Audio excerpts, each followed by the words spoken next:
بسم اللہ الرحمن الرحیم۔ السلام علیکم۔ مالکن مجھے 4 لاکھ مہینے کا دیتی، روٹی کپڑا مکان سب مالکن کے ذمہ تھا۔ میں دل و جان سے پھر مالکن کے کام کرتا، لیکن ایک رات عربی مالکن نے مجھے اپنے گھر روک لیا۔ وہ پوچھی تو کہنے لگی ضروری کام ہے۔ میں بھی مالکن کے پیسے حلال کرنے کو رک گیا۔ رات ہوئی تو ہوش اڑ گئے مالکن۔ میں خانہ کعبہ کے سامنے گھٹنوں کے بل بیٹھا، دونوں ہاتھ پھیلائے، زاروں قطار روتے ہوئے دعا مانگ رہا تھا، اے اللہ مجھے نوکری مل جائے، چاہے وہ جیسی ہی کیوں نہ ہو۔ لیکن اب مجھ سے یہ فاقہ کشی برداشت نہیں ہوتی۔ میری آنکھوں سے آنسو بہہ رہے تھے۔ پچھلے 3 دن سے میں نے کھانا نہیں کھایا تھا اور اب میرا صبر جواب دے گیا تھا۔ میں پچھلے 2 مہینے سے یہاں نوکری تلاش کر رہا تھا، لیکن ابھی تک مجھے ناکامی کا ہی منہ دیکھنا پڑا تھا۔ حالانکہ میں اچھا خاصا تعلیمی یافتہ تھا، لیکن مجھے یہاں کہیں بھی نوکری نہیں ملی۔ جتنے پیسے میں پاکستان سے لایا تھا وہ سب 1 مہینے میں ختم ہو چکے تھے، اور اس کے بعد میرا یہ حال تھا کہ میں رات خانہ کعبہ کے صحن میں ہی گزارتا تھا اور دن بھر نوکری کی تلاش میں چلا جاتا۔ پہلے تو میری کوشش یہ تھی کہ مجھے اچھی سی اچھی نوکری ملے، لیکن اس کے بعد پھر یہ خواہش تھی کہ مجھے کوئی بھی نوکری مل جائے میں کر لوں گا، لیکن کوئی بھی مجھے کام دینے کے لیے تیار ہی نہ تھا۔ آج بھی میں ایک ہوٹل کے پاس سے گزر رہا تھا جہاں لوگ قسم قسم کے کھانے کھا رہے تھے۔ وہ سب دیکھ کر میری بھوک چمک اٹھی تھی۔ شیشے کے اندر سے بیٹھے لوگوں کو بڑی للچائی ہوئی نظروں سے کھاتے ہوئے دیکھ رہا تھا، اور بھوک سے میری یہ حالت تھی کہ لگتا تھا کہ اگر مجھے کھانا نہ ملا تو میں مر جاؤں گا۔ میں اسی ریسٹورنٹ کے دروازے کے اندر داخل ہوا۔ میرے کپڑے میلے کچیلے سے ہو رہے تھے، میری ہولی سے میں کوئی فقیری لگ رہا تھا۔ مجھے دیکھ کر ویٹر نے فوراً سے مجھے دھکیلا، کہنے لگا باہر نکلو، یہاں سے یہاں مانگنے والوں کا داخلہ منع ہے۔ میں نے کہنے لگا کہ میں کوئی فقیر نہیں ہوں، آپ مجھ سے جو چاہے کام کروا لیں، بے شک برتن دھلوا لیں، لیکن مجھے کچھ کھانے کو دے دیں۔ میں 3 دن سے بھوکا ہوں۔ میری آنکھوں سے آنسو بہنے لگے تھے۔ میں نے ہاتھ جوڑ کر اس ویٹر کی منت سماجت کی تھی، لیکن اس نے مجھے دھکے مار کر باہر نکال دیا۔ وہاں سے پیدل چلتے چلتے اپنے بہتے آنسوؤں کے ساتھ میں بے بسی سے خانہ کعبہ کے سامنے گھٹنوں کے بل بیٹھ گیا اور دونوں ہاتھ پھیلا کے بآواز بلند ہچکیوں سے روتے ہوئے کہنے لگا کہ اے اللہ، یا مجھے موت دے دے یا پھر میرا روزی روٹی کا کوئی بندوبست کر دے۔ مجھ سے اب یہ بھوک برداشت نہیں ہوتی۔ اگر خودکشی حرام نہ ہوتی تو یقیناً میں کر چکا ہوتا۔ زاروں قطار رو رہا تھا۔ مجھے کوئی پرواہ نہیں تھی کہ مجھے کون دیکھ رہا ہے اور میرے بارے میں کیا سوچ رہے ہیں۔ ابھی میں اپنے رب سے یہی بات کر رہا تھا کہ مجھے اپنے کندھے پر کسی کے ہاتھ کا دباؤ محسوس ہوا۔ جب میں نے پلٹ کر دیکھا تو ایک برقعے اور نقاب میں ملبوس خاتون تھی۔ مجھے دیکھ کر اس نے اپنا ہاتھ پیچھے کر لیا، کہنے لگی کہ تمہیں نوکری چاہیے۔ میں نے اپنے آنسو اپنے ہاتھ کی پشت سے صاف کیے اور کھڑا ہو گیا۔ مجھ میں اتنی بھی ہمت نہ تھی کہ میں اسے الفاظوں سے جواب دیتا۔ میں نے اس بات میں سر ہلا کر قرار دیا تھا۔ وہ کہنے لگی کہ جو کام کہوں گی کر دو گے؟ میں نے کہا آپ جو کہیں گے میں کرنے کو تیار ہوں، آپ کی بہت مہربانی ہوگی اگر آپ مجھے نوکری پر رکھ لیں۔ وہ مجھ سے کہنے لگی ٹھیک ہے، تم میرے ساتھ آؤ۔ میں فوراً سے اس کے ساتھ چلنے لگا۔ کچھ ہی دور میں روڈ پر اس کی گاڑی کھڑی تھی، جس کے اندر ڈرائیور بھی موجود تھا۔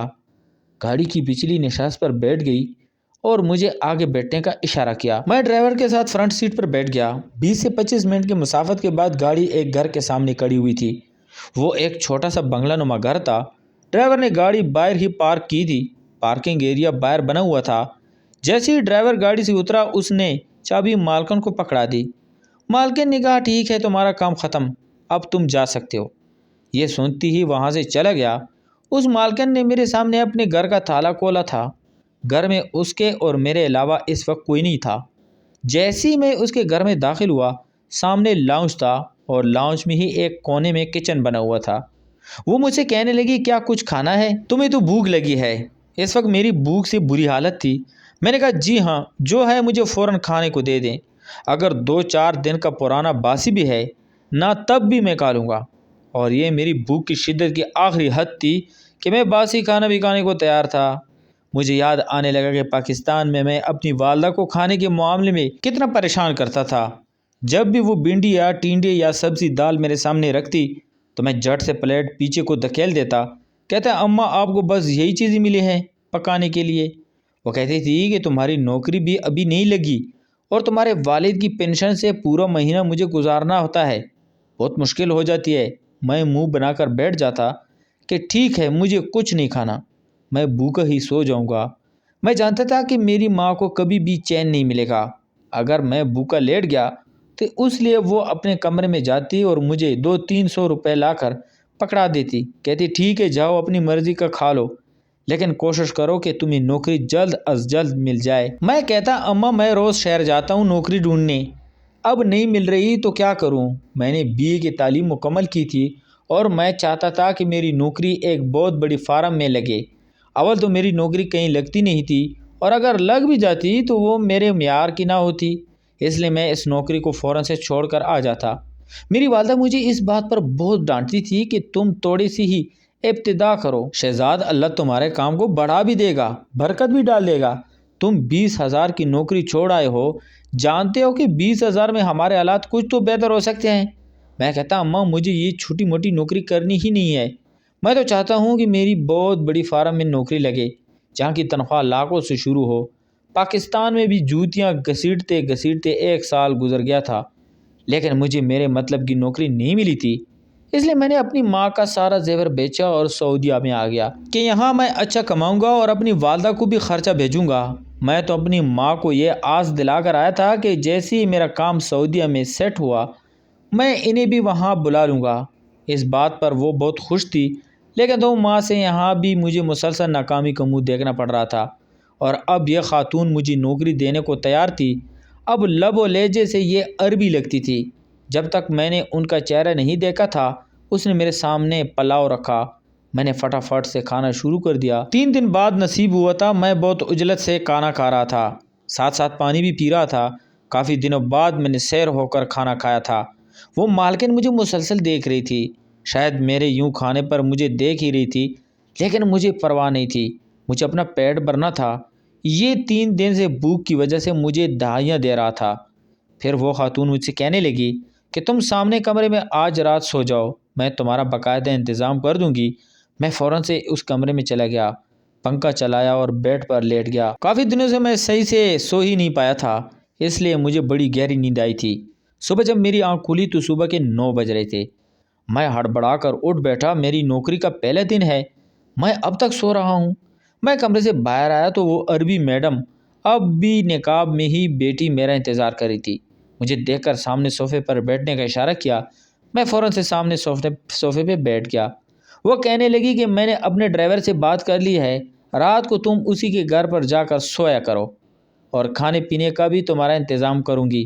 صبح 10 بجے سے لے کر رات کے 12 بجے تک تمہیں میرا کام کرنا پڑے گا۔ میں نے کہا کام کی نوعیت کیا ہے؟ تو وہ کہنے لگی کہ جو میں تم سے کہوں گی تمہیں وہی کرنا پڑے گا، میں تمہیں اسی شرط پر لائی ہوں۔ میں کہاں انکار کر سکتا تھا، میں نے کہا ٹھیک ہے جیسا آپ بہتر سمجھے۔ میں نے کہا کہ آپ مجھے کتنی تنخواہ دو گی؟ جو تنخواہ اس نے مجھے بتائی میرے ہوش اڑنے کے لیے کافی تھی۔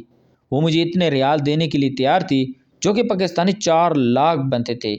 یہ سن کر تو میں دل ہی دل میں بے حد خوش ہوا تھا، میں ہی جانتا تھا کہ وہ مجھ سے کیا کام لینے والی ہے۔ بہرحال کچھ دیر بعد ڈرائیور بھی آ گیا، مجھ سے کہنے لگا کیا تمہیں گاڑی چلانی آتی ہے؟ میں نے کہا جی ہاں مجھے ڈرائیونگ آتی ہے۔ اس نے اپنے ڈرائیور کو بولا کہ گاڑی اس کے حوالے کر دو اور مجھے ایک موبائل فون دیا۔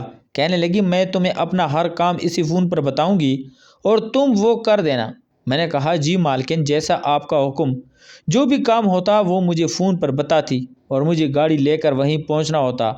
زیادہ تر میں ایئرپورٹ سے مالکن کے بتائے ہوئے پیسنجر لیتا تھا اور انہیں مالکن کی ہی بتائے ہوئے پتے تک چھوڑ دیتا تھا، اور وہ زیادہ تر پاکستانی مرد اور خواتین ہوتے تھے۔ ان کے ساتھ چھوٹے چھوٹے نامولود بچے بھی ہوتے تھے، اور کبھی کبھی 1-2 سال کے بچے بھی۔ میں ابھی تک اس عربی مالکن کی کام کی نوعیت کو سمجھ نہیں پایا تھا، لیکن یہ کام میرے لیے مشکل نہ تھا۔ لیکن ایک بار جو کچھ میری آنکھوں نے دیکھا میں ششدر سر آ گیا تھا۔ وہ منظر دیکھ کر تو میرا دماغ گوم کر رہ گیا تھا۔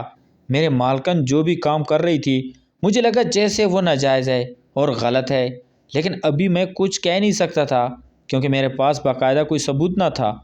لیکن اس دن مجھے یہ احساس ہوا تھا کہ میں جو تنخواہ اپنی والدہ کو بھیج رہا ہوں حلال کمائی کی ہرگز نہیں ہے۔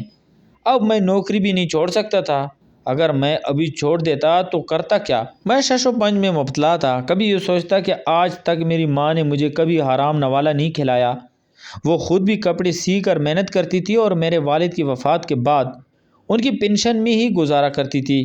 جیسے تیسے گزارا تنگی برداشت کی، لیکن کبھی بھی حرام کام کی طرف نہیں آئی تھی۔ اور میری عربی مالکن پچھلے 3 ماہ سے یہ کام مجھ سے کروا رہی تھی، جو جائز نہیں تھا۔ میرے دل میں عجیب سی بے چینی سے شروع ہو چکی تھی۔